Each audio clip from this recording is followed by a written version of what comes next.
Naman po tayo dyan sa may Commission on Elections, inilatag ang paghahanda para sa 2028 presidential elections at mas maaga raw ho yung target ng komisyon na magiging preparasyon. May live report naman dyan si Bomboy sa Cotoner. Yes, Bombo Genesis, Bombo Jai, nagsimula na nga ang Commission on Elections sa mas maagang paghahanda para sa 2028 national and local elections sa kabilayan ng mga usap-usapan hinggil sa umano'y no election scenario sa bansa. Ayon kay Commission on Elections Chairman George Sherwin Garcia, nakalatag na ang terms of reference o mga panuntunan kung paano isasagawa ang automated elections, kabilang na ang online voting para sa mga Pilipinong nasa abroad.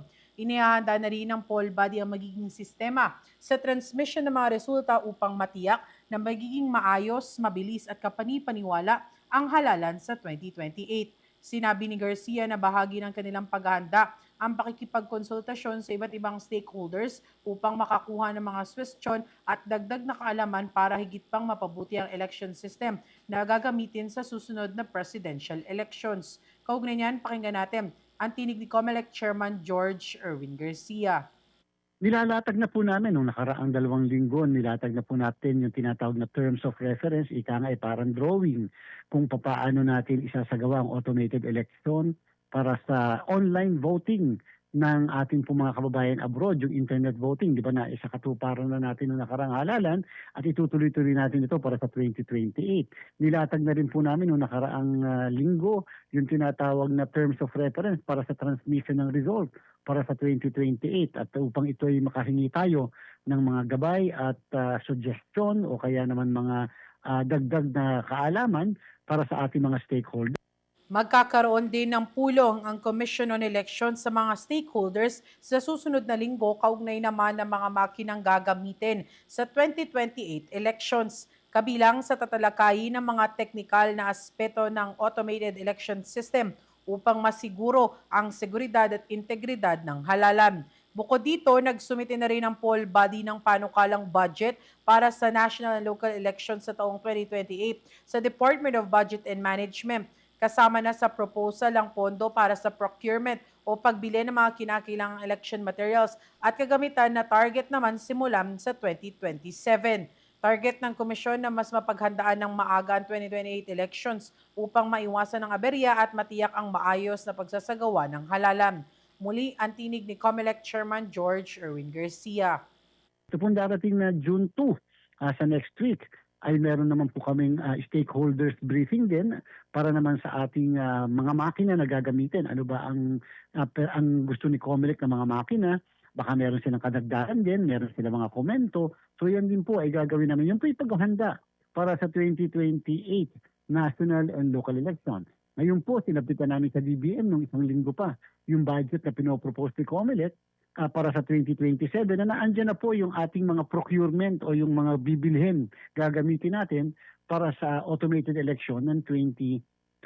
Kasi nga gusto natin, 2 taon pa lang ay nagpe-prepare na tayo para sa halalan ng 2028. Matatandaang nilinaw ng poll body na malabong mangyari ang sinasabing no election scenario sa 2028 dahil mandato ng konstitusyon ang pagsasagawa ng halalan. Ang pahayag ay kasunod ng naging pahayag ni Senator Amy Marcos na may ilang sektor umanong nagtutulak ng posibilidad na hindi matuloy ang eleksyon sa 2028. Bombo Genesis. Okay. Itong paghahanda para sa 2028 Bumbuisa, hindi ba nakaapekto dito yung kasi may pinaghahandaan pa tayong dalawa no na nakahanay, that's yung barangay at Sangguniang Kabataan elections and then of course yung Bangsamoro elections. Paano 'yan? Inuuna bang pinaghahanda ng 2028 bago nito or parallel yung paghahandang ginagawa? Ganito kasi yan, Bombo Genesis, no? Dahil nga nabanggit mo na may dalawang halalan nga, which is yung BARM at saka itong BSKE. So yung paghahanda dito ng COMELEC way before pa, ilang months pa lang before nga mangyari ito. So hiwalay yung paghahanda nila dito. At pagdating naman dito sa 2028 elections, actually ito na rin yung nasasabi ni COMELEC Chairman George Erwin Garcia na mas maaga nga nilang paghahandaan ito para mas matiyak nila na magiging maayos na. So itong paghahanda for 2028. Ngayon lang, no, ngayong 2026 lang sila nagsimula. So, pagpasok nila dito sa paghahanda para sa national and local elections, tiniyak naman nila na okay na yung para doon sa BARM and para naman doon sa barangay at sangguniang kabataan elections. Bagaman nag-overlap sila, pero iba-iba rin naman kasi talaga yung namumuno ng mga commissioners, lalo na para dito sa paghahanda sa iba't ibang halalan na nangyayari nga dito sa Commission on Elections, Bombo Genesis. Okay, so yung naunang report mo, Bombo Isa, na hindi mangyayari yung no election scenario para sa 2028, hindi rin ito mangyayari sa barangay at sangguniang kabataan elections at sa may Bangsamoro elections. Sa Bangsamoro elections, no, Bombo Genesis, patuloy yung paghahanda ng Commission on Elections dito, no, dahil nga ay inaasahan ay sa September na ito isasagawa. So sa ngayon wala pa tayong nakikitang dahilan para hindi ito ipagpatuloy, dahil nga makailang beses na itong hindi na ituloy, Bombo Genesis. Kung ating matatandaan, meron na rin talaga yung naapektuhan yung pondo at meron din talaga yung kailangan pa ulit magdagdag ng pondo. With regards naman sa barangay at sangguniang kabataan elections, Bombo Genesis, na supposed to be mangyayari din ngayong taon by December, ay tuloy-tuloy pa rin ang Commission on Elections, ngunit binabantayan din kasi din nila yung mga ilang maaring magpatigil dito sa barangay at sangguniang kabataan elections. Pero as part of the sa part ng poll body ay wala naman silang nakikitang dahilan na hindi ito matutuloy. Actually nga, Bombo Genesis, ay nagkaroon na rin talaga ng voters registration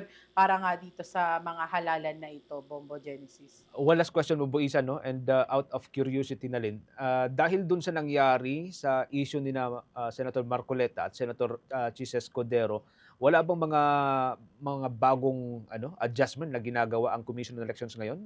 Kasi ang puna ng publiko is nandun pa rin, no? Yung batikos ng publiko nandun pa rin kina Senator Marcoleta at Senator Escudero, at ang nais ng publiko, marami sa mga kababayan natin ang nais na talagang maparusahan dahil nga dun sa pagtanggap nila ng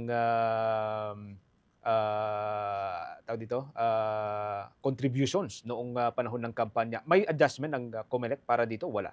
Sa ngayon, Bombo Genesis, particular doon sa kaso ni Senator Chis Escudero, ito kasi ay nadesisyonan na ng COMELEC and bank with finality. Gayun din yung kay Senator Rodante Marcoleta. So kung pag-uusapan yung ganong kaso, yung tungkol nga sa campaign contributions sila, ay hindi pa ito naiisipan na muling buhayin ng Commission on Elections. However, Bombo Genesis, kailangan din talaga nating tignan yung iba pang mga ikinakaso laban nga dito sa dalawang senador na ito. Dahil ayon nga kay COMELEC Chairman George Erwin Garcia, bagaman tapos na sa part ng COMELEC yung pag-iimbestiga, yung fact-finding nila, ay hindi pa rin naman natatapos yung iba pang investigating body para dito sa dalawang senador. At pagtitiyak nga ni COMELEC Chairman George Erwin Garcia, kung may kailangan itong mga ibang investigating body mula dito sa poll body, ay handa rin naman silang magbigay tulong. Actually, Bombo Genesis, itong